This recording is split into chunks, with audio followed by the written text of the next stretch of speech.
Российские врачи предупреждают родителей о том, что у детей могут быть серьезные осложнения после перенесенного коронавируса. О всеобщей вакцинации детей против COVID-19 пока не говорят, но что же важно знать и что нужно делать. Обсудим это прямо сейчас в программе интервью в эфире главного телеканала Республики. Сегодня наш гость Сылья Мурзабаева, профессор БГМУ, заслуженный врач Республики Башкортостан и Российской Федерации. Сылья Шерифьяновна, здравствуйте. Добрый день. Спасибо, что вы пришли к нам на программу. Расскажите, пожалуйста, вот осложнения после ковид у детей. Мы слышали, что в начале пандемии говорили о том, что дети не болеют, но, видимо, из-за того, что вирус мутирует, из-за этого могут быть серьезные последствия. Что знает сегодня медицина? Ну, на сегодня большинство детей не то, что мы не знаем о том, что они перенесли, они, возможно, перенесли в бессимптомной форме или легкое течение, которое обычно под маской ОРВИ прошло. Поэтому сейчас идет масса исследований, наблюдений, для того, чтобы уточнить, на самом деле это был коронавирус или нет. Можно же антитела проверить, можно иммунную систему, реакцию проверить. И по ним наблюдение за состоянием детей, которые были или в контакте, или перенесли в такой вот бессимптомной форме. То есть, безусловно, когда будут опубликованы данные исследования по наблюдениям достаточно большого количества детей, перенесших ковид и их последствия, тогда можно дать оценку, в том числе касающихся осложнений. На сегодня больших исследований и научных таких данных по Российской Федерации нет. Но учитывая, что в других странах уже вакцинация началась, особенно, вот, например, в Китае было с 12, сейчас они уже с 3 лет начали вакцинировать. Есть отдельная вакцина, адаптированная к детскому возрасту. И по их наблюдениям, к сожалению, так же, как и у взрослых, при более тяжелом течении ковида и у детей возможны последствия. Поэтому для того, чтобы предупредить осложнения, чтобы предупредить последствия тяжелые, которые могут привести к, например, особенно у ослабленных детей, детей с хроническими заболеваниями, к последствиям, мы сейчас слышим и видим и знаем, что проводятся исследования по подготовке вакцин отечественных, адаптирования для детей детского возраста. Как заявил директор Института Гамалея Гинзбург, снижается доза имеющейся у нас вакцины «Спутник Ви», и уже есть данные их исследований, которые переданы в экспертное сообщество в Министерство здравоохранения. С учетом данных этих исследований будет рассматриваться вопрос о начале вакцинации и детей в нашей Российской Федерации. Скажите, пожалуйста, вот сейчас мы знаем, что школьные каникулы продлены, да, с нерабочей недели, плюс на неделю продлены школьные каникулы, 2 недели дети не ходили в школы. Вот какой эффект это для их здоровья может произвести, да, и что могут делать родители дома, чтобы укрепить иммунитет?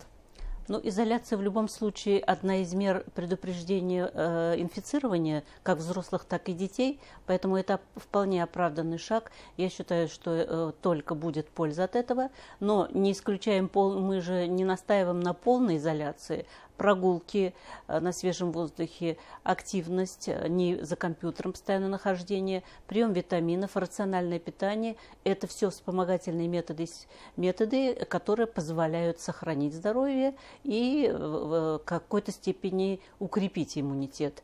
Но кроме того, что мы знаем на реакцию детей на различные вакцины, ведь у нас есть календарь профпрививок, зная реакцию каждого, индивидуально каждого ребенка, родители должны быть готовы к тому, чтобы при последующей вакцинации не только ковид, любой другой инфекции, в педиатрии есть такое понятие, как подготовка к вакцинации. Иногда родители забывают, может, врачи не всегда напоминают, что необходимо ребенка готовить к вакцине. За 2 недели, особенно у детей, большая восприимчивость к инородному веществу, так ведь, поэтому мы рекомендуем, например, антигистаминные препараты, снижающие такую аллергизацию, опять-таки насыщенная витаминизация, для того, чтобы иммунная система адекватно среагировала на вакцины. И после проведения вакцинации не только наблюдение необходимо, но и усиленное рациональное питание, обогащенное витаминами, минералами и так далее.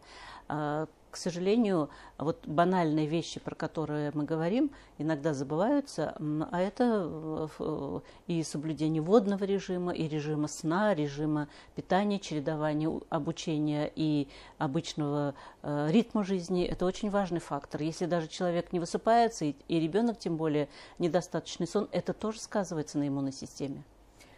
Если взять тему немного шире, защита за здоровье детей, да, то чем чаще всего болеют современные дети и какие меры принимаются для того, чтобы укреплять вот именно их здоровье?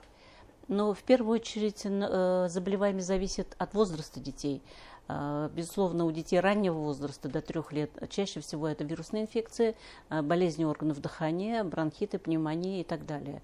Мы с инфекционными заболеваниями научились бороться, поэтому благодаря календарю профпрививок многие те инфекционные болезни, которые приводили к тяжелым последствиям, осложнениям, к летальным исходам, мы их победили. Это та же самая корь, краснуха, вирусный гепатит. Вот я начинала работу в доме грудника после окончания педиатрического факультета нашего института. И у нас периодически в 80-е годы были вспышки вирусного гепатита. Их сейчас нет. Почему? Потому что у нас есть вакцина хорошая, которая предупреждает групповые вспышки этого заболевания. А тут эти вспышки были практически в садиках, в школах, в домах грудника, где скученность большая, и дети же без родительского, скажем, опеки без родительской находились. Вот это пример того, как вакцина спасает практически всю популяцию от заболеваний, которые можно предупредить, а не заниматься потом лечением, тратить и средства, и деньги, и время, и, главное, и лекарственные препараты не совсем безразличны, они же тоже влияют на состояние здоровья ребенка. Но кроме этого, я вот уже сказала, для ребенка очень важно приучить ребенка нужно с самого раннего возраста к правильному образу жизни. Вот я хожу в фитнес-клуб, я радуюсь, когда вижу, как родители с маленькими детьми уже приводят их в клуб и в бассейн и так далее. Ребенка надо приучать не только учиться в школе, но и правильно соблюдать режим сна, питания и прогулки на свежем воздухе, чтение. Кстати, чтение тоже ведь и успокаивает. У нас сейчас больше компьютер, больше электроника, а взять книгу, почитать, это, во-первых, развивает ребенка, заставляет его думать, а во-вторых, это тоже успокаивающее средство после большой, достаточно интенсивной нагрузки при наших образовательных программах. Вы уже отметили педиатрический факультет БГМУ. Мы знаем, что отмечает 60-летие. Да? Что самое главное было, на ваш взгляд, за эти 60 лет? И вот завтра у нас есть такое вот понятие «завтра». Да? Какой взгляд в завтра? Во-первых, достаточно большое количество педиатров. Вот я вам только приведу, когда в 1961 году открылся педиатрический факультет в нашем медицинском вузе в Уфе, у нас всего в республике было 5 педиатров в детской республиканской больнице. О чем это говорит? Тогда у нас не было своего вуза, своего факультета, вернее, вуз был, факультета не было, и приезжали с других субъектов, в основном из Москвы и из Питера, где в центральных институтах готовили. Поэтому, обосновав необходимость подготовки врачей, специальных детских врачей, педиатров, и был создан факультет. Сейчас около 8 тысяч уже выпускников, и распределение, вот всегда оно у нас, когда была система распределения, было всесоюзное. Наши выпускники работают по всей Российской Федерации и не только, а в странах СНГ, востребованные. А сейчас, вы знаете, у нас уже и иностранцы обучаются, и на педиатрическом факультете тоже. В чем особенности башкирской школы педиатрии? Я считаю, что, во-первых, педиатрическая школа формировалась не изолированно, а в целом в системе Российской Федерации, потому что у нас и во время эвакуации мединститута Московского преподаватели и профессура работали, и школа их тоже отразилась на обучении. А во-вторых, преемственность, на мой взгляд, и целенаправленная подготовка еще со студенческой скамьи. У нас уже во время обучения не только в плане профориентации при поступлении в вузы, а среди студентов уже шел как бы отбор будущих преподавателей, которые своим обучением, характером, навыками уже демонстрировали свои способности. И вот далее интернатура, ординатура, еще больше внимания уделяется вот этой категории студентов и обучающихся в последующем, которые уже после ординатуры в основном начинают предлагать преподавательскую деятельность, когда человек, имея клинический опыт, должен еще осваивать педагогику, потому что здесь двойное. Кроме того, что ты должен знать хорошо медицину, быть врачом, нужно уметь еще эту информацию донести до студента, подготовить.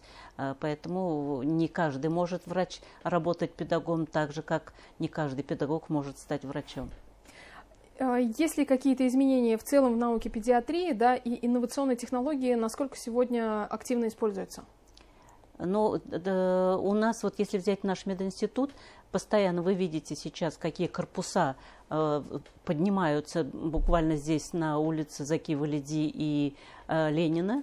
За последние годы очень большое количество построено не только зданий учебных, но и социальная инфраструктура, в том числе много сейчас у нас общежитий выделено и мест для студентов, для бюджетников, ну и коммерческие тоже устраиваются. Во-вторых, внедряются на самом деле новые технологии. Великолепный симуляционный центр, то есть чтобы не просто демонстрировать на пальцах, а обучать оказанию неотложной помощи, даже тем же самым инъекциям и искусству вентиляции легких, проведению манипуляций по любой специальности, это все отработано на базе нашей клиники БГМУ. Поэтому это вот самый современный метод, когда нужно не на больных сразу начинать учиться, а непосредственно на муляжах.